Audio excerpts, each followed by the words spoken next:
Okay. Hello, everybody. Welcome to this week's discussion on analyzing story and narrative in video games. Um,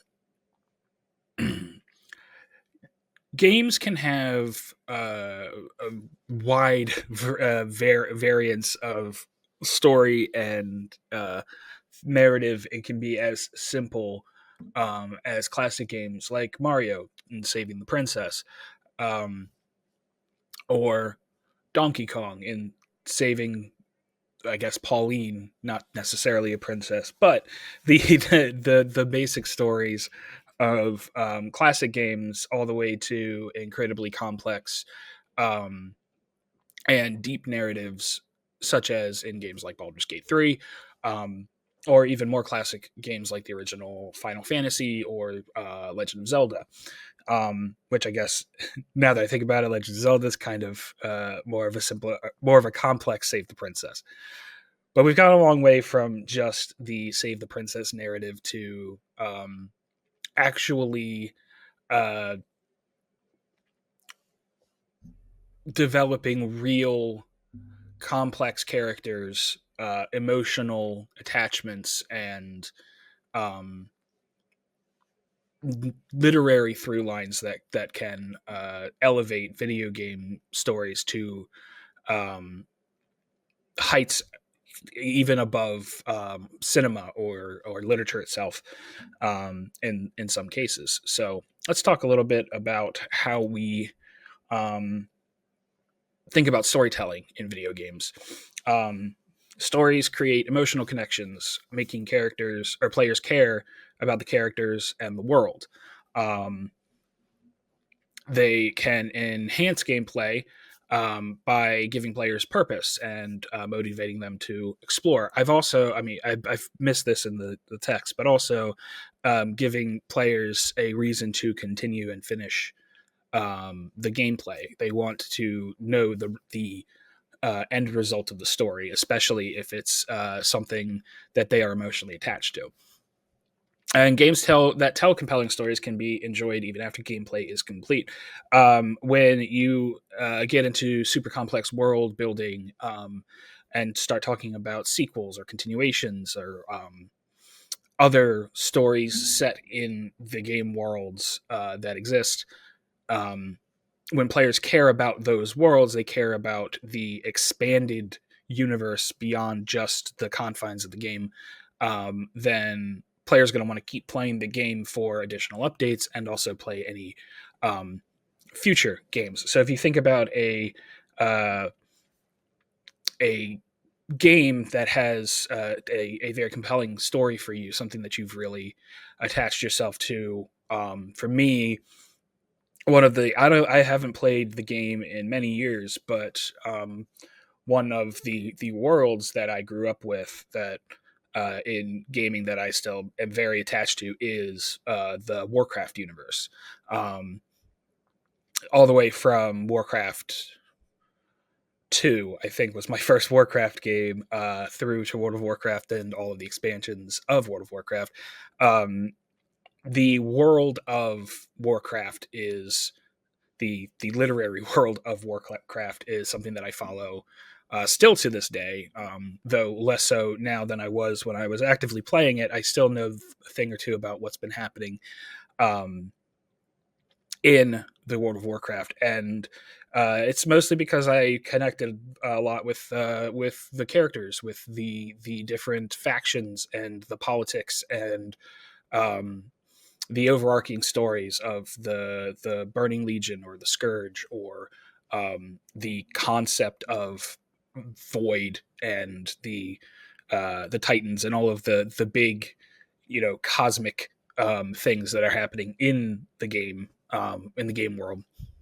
Something that I want to that I continue to find myself drawn back to is the story of that world, and it's probably true of for everyone. You probably have a game series that you follow closely because of the story, um, whether it's something like a Mass Effect or a Final Fantasy, or another one that I follow, even though I don't fully understand it most of the time, is Kingdom Hearts. Um, Things Pokemon, things that have overarching stories, especially over multiple games in a series, kind of give that importance to people, um, that they find an interest in following throughout multiple titles. So let's talk a little bit about the narrative structures in games, and this is, I guess, a little bit different from like literary narrative structure, because games allow an amount of player agency that you are able to influence in varying levels, influence the story and the events in a game that you can't do in something like a movie or a TV series or in a book. Um, so when you talk about, I guess unless you're talking about like old school choose your own adventure books, um, those are similar, I guess, to branching stories, but we'll get to that. Um, with your linear storylines, point A to point B, every part of the story structure is predetermined, and the player doesn't get much choice in what they're doing. Now, these stories can be successful if the world built around them is good, and the events that happen allow or provide an emotional attachment to players. Good classic storylines like Castlevania. Those games, while they are pretty open world in that you can go, like most Metroidvanias, you can go pretty much anywhere you want to go and explore. The actual story points are predetermined and have very little player involvement. Same is true with like a Legend of Zelda, um, or a more classic storyline. I mean, even the um, mainline Final Fantasy games. There's a lot of them now, but there is very little actual branching storylines in Final Fantasy games. Even if it's something as like massively open world as Final Fantasy 14, or in a newer in newer iterations of Final Fantasy, like the Seven remakes, especially Rebirth, where you have a lot of things that you can interact with and little stories that you can find. The final story path leads you to the final boss fight, and so those stories are linear.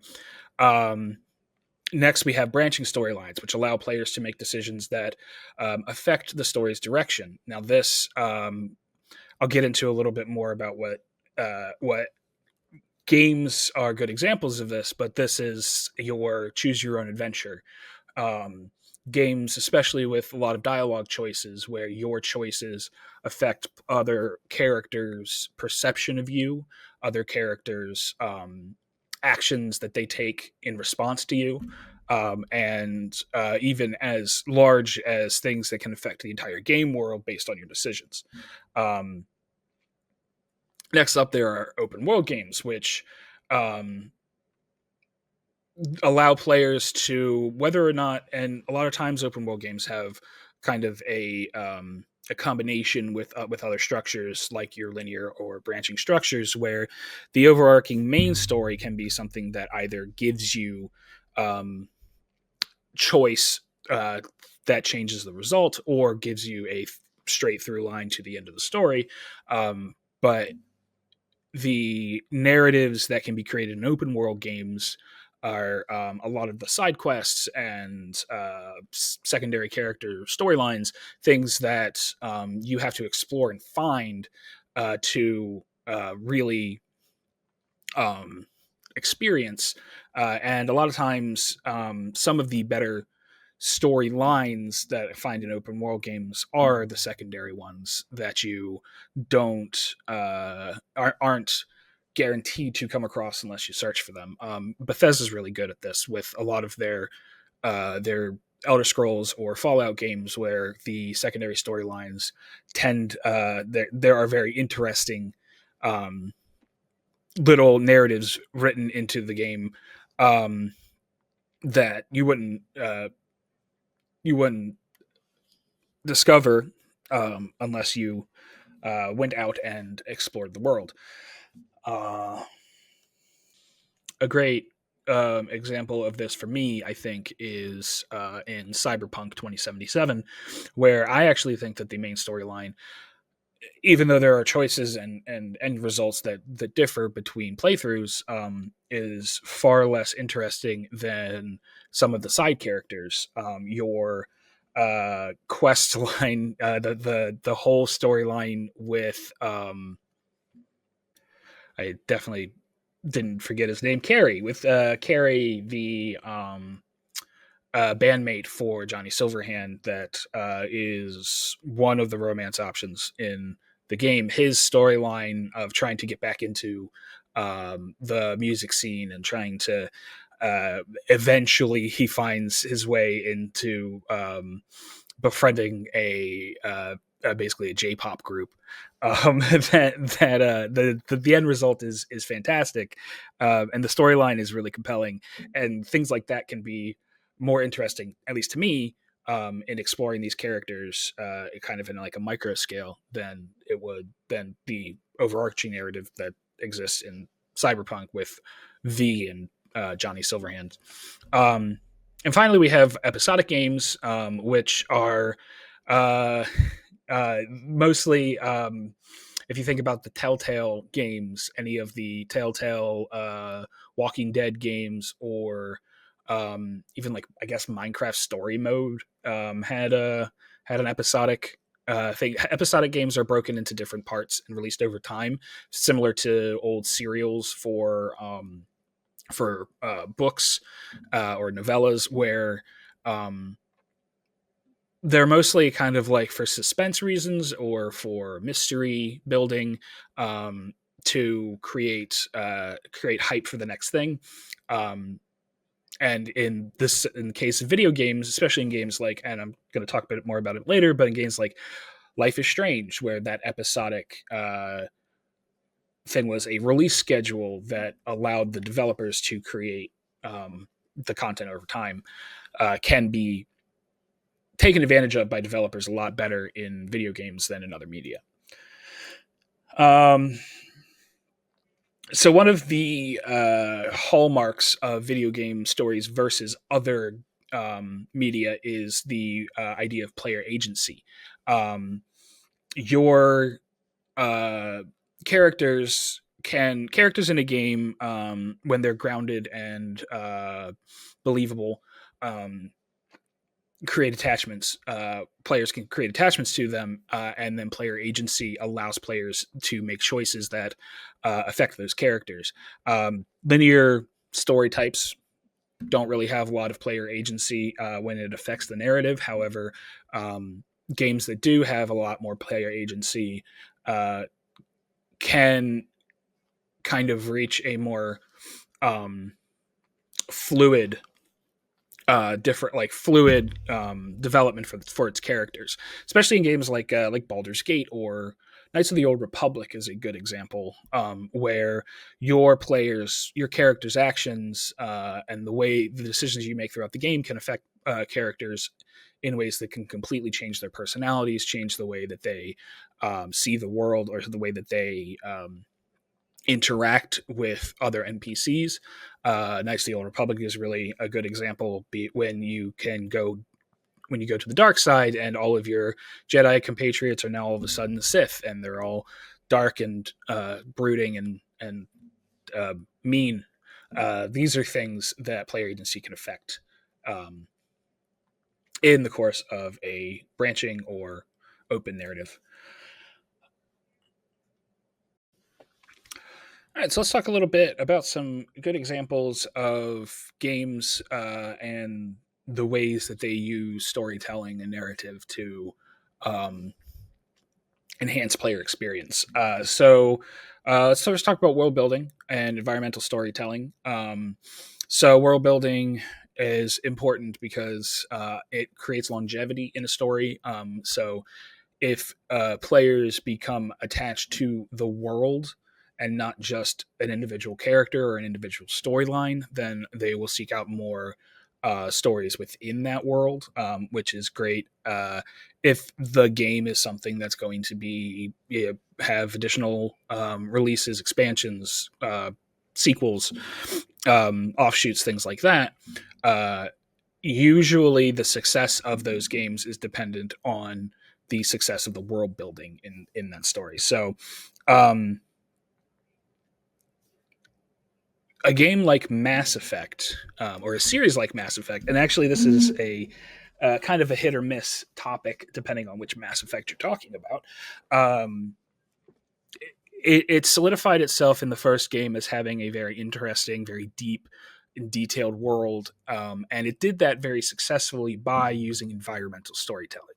Not only did you have giant set pieces, the different planets you went on, the Normandy, the Citadel, um, the concept of the mass relays, these things, if you haven't played the game before, um, it's basically a space opera, and these different um, pieces of alien technology are used and co-opted by alien races, more recent alien races, to create kind of a uh, covenant of um,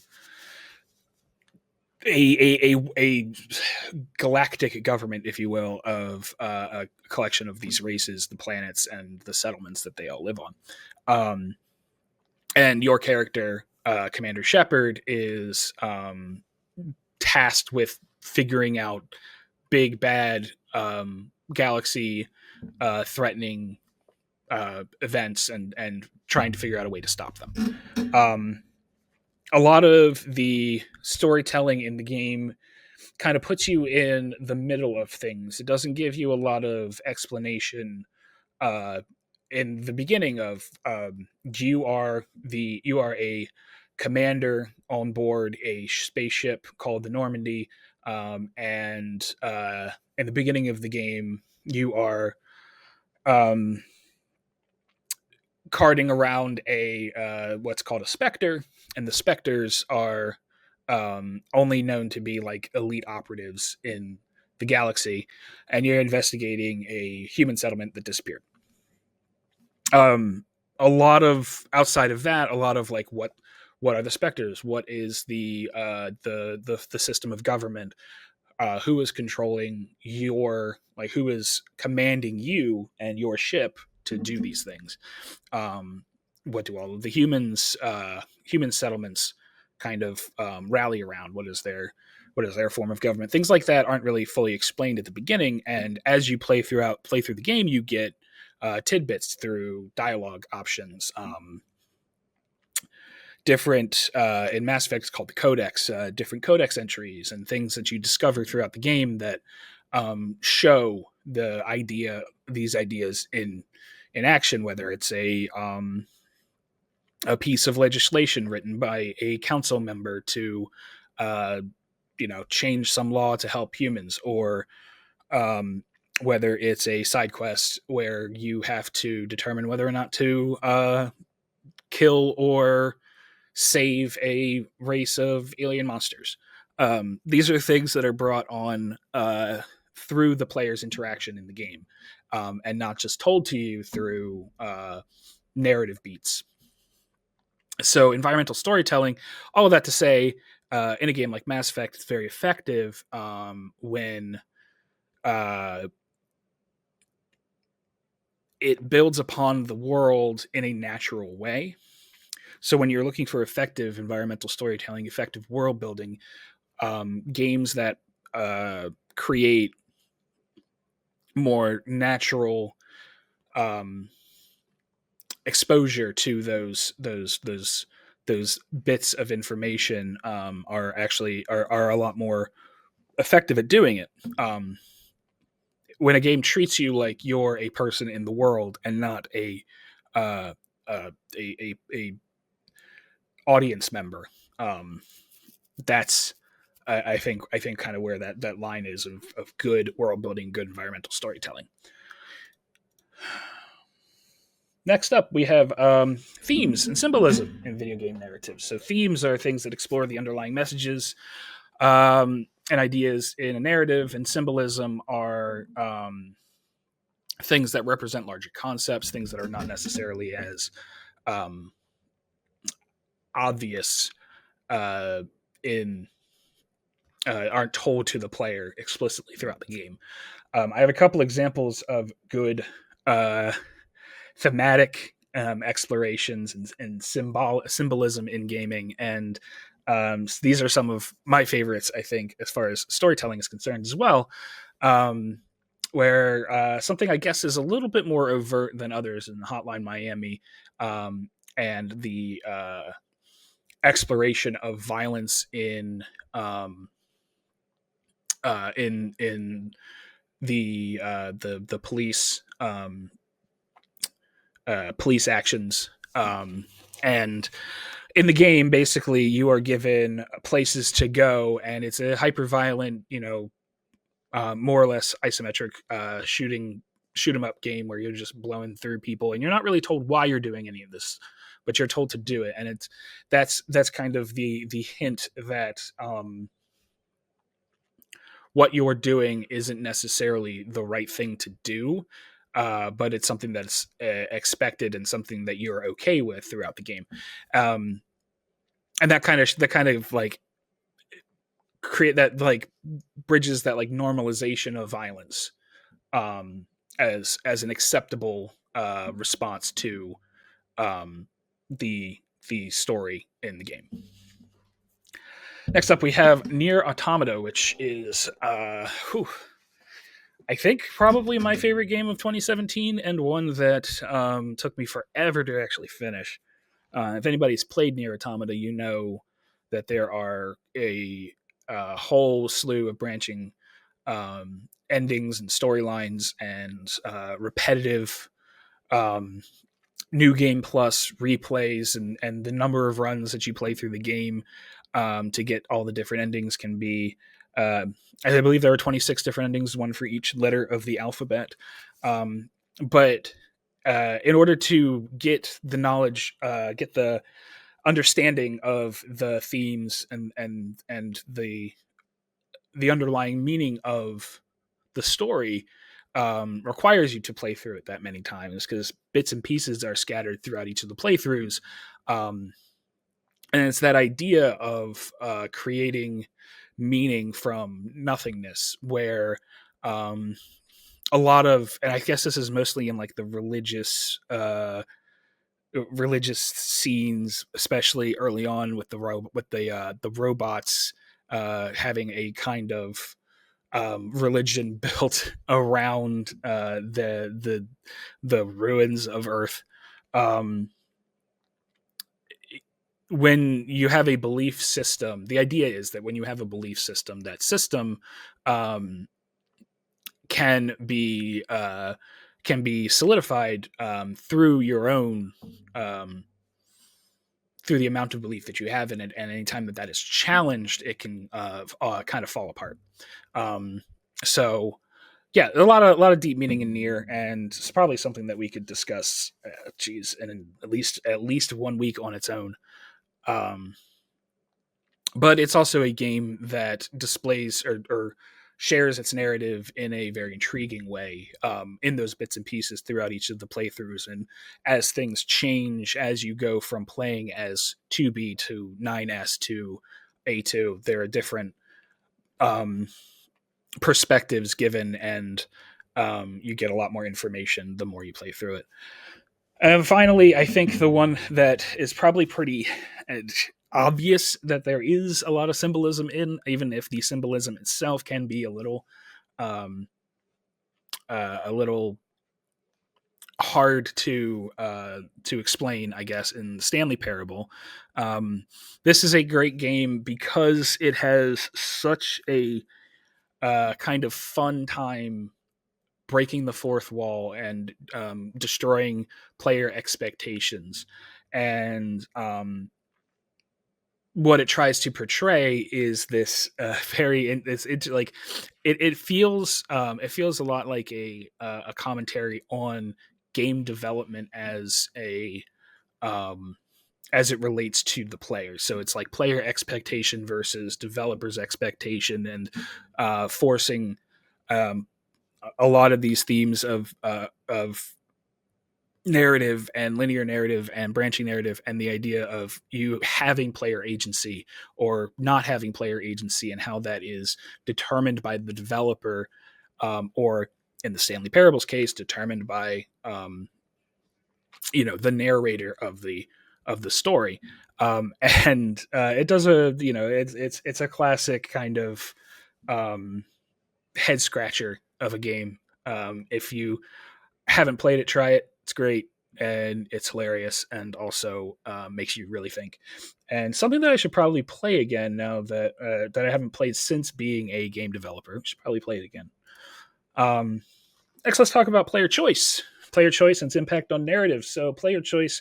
The idea is that the decisions can affect the course of the story. A lot of times, they have multiple endings. They can not just affect the endings, but also story beats throughout the game. Things that can happen early on in the game that can affect something midway through the game are things that kind of are the hallmark of player choice. And I have to reset the recording, but I will get into Life is Strange and player choice. 1 second. Okay, we're back. Life is Strange. So Life is Strange is a good example of player choice. It's also I said it before about episodic storytelling. One of the things that the original Life is Strange, and I can't say much for Life is Strange 2 or Double Exposure, any of the newer games, but the original Life is Strange did a really good job at basically your choices in the episodes affected things in future episodes, and not in ways that were readily apparent until you started playing the next episode. So choices as to whether or not certain characters live or die based on your actions, ways that in the game you basically have time control powers, so you can rewind time, which will allow you to fix a lot of mistakes if you make them in the game, but also allows you to kind of see what the branching paths of gameplay can create. And also all the way down to the final decision point of the game and the way that it affects the end of the game. A lot of the narrative choices you make throughout the game then come back and play a part in that final decision. And it's a very good story in and of itself, but it's also a very good example of player choice and how it affects future gameplay. Next up, we have adapting literary techniques for video game storytelling, something that is becoming far more common over, especially in AAA titles, where you get incredibly complex and deep and emotional narratives from Last of Us is, I think, the primary example. God of War. The God of War games are actually a great example of an improvement in storytelling techniques over time, as the God of War, I think it was 2016, 2019, the original or the God of War Nordic games, being far more interested in character development, especially for Kratos, and world building in ways that are not just pantheon of gods exist. Kratos wants to kill them, gets very angry, and does that. There are reasons, of course, in the original God of War why Kratos wants to kill the gods, but they are his motivations and things are explored a lot deeper, a lot more deeply in the two most recent games. And his character is a lot deeper because of that. But we are talking about literary techniques. So your plot structure and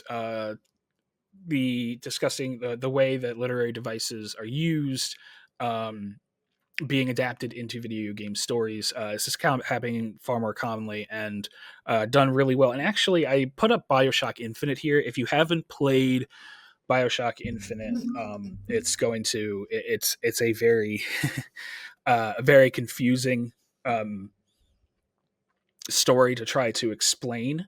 But it also is something that I think that if you've played the BioShock games, especially if you've played all three of them, um,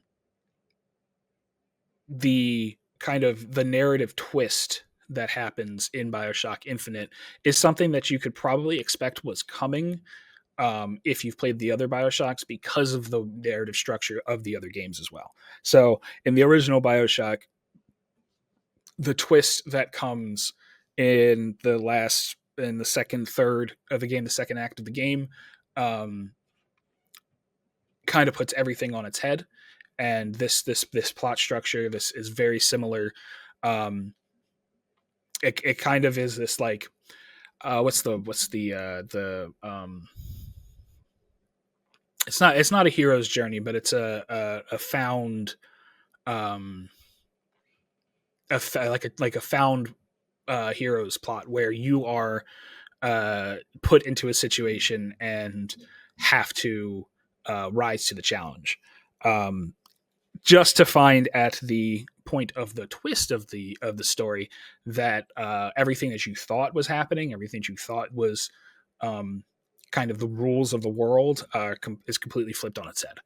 And Bioshock Infinite's twist is fantastic. Even if you do know that there has got to be a twist coming, the lengths and the complexity of the way that the twist affects the world in ways that are very environmental in its storytelling, things that you don't actually aren't actually spelled out for you, and you wouldn't actually catch until you hit that twist moment, and you're like, oh, that makes sense that this is this and this is this, and it kind of all falls together. And I love Bioshock Infinite. I love Bioshock in general, and I highly recommend it for story purposes. Though Infinite, I think, has a much better story than the original Bioshock, even if the original Bioshocks um, narrative twist is far more interesting uh, or far more surprising because you aren't expecting it like you would be in the third one. And that's about it. So conclusions, we want to talk when we are analyzing games for good storytelling, for good narrative structure. We want to make sure um, that everything that I've just said, everything of what makes a good narrative is subjective to the player. You can find the narrative, the story of something like um, Kingdom Hearts very compelling and very interesting, and you want to delve into it and figure out why all these Disney characters are hanging out with all these Final Fantasy characters. Or you could see it as a complete mess, which a lot of people see the narrative of Kingdom Hearts as a complete mess.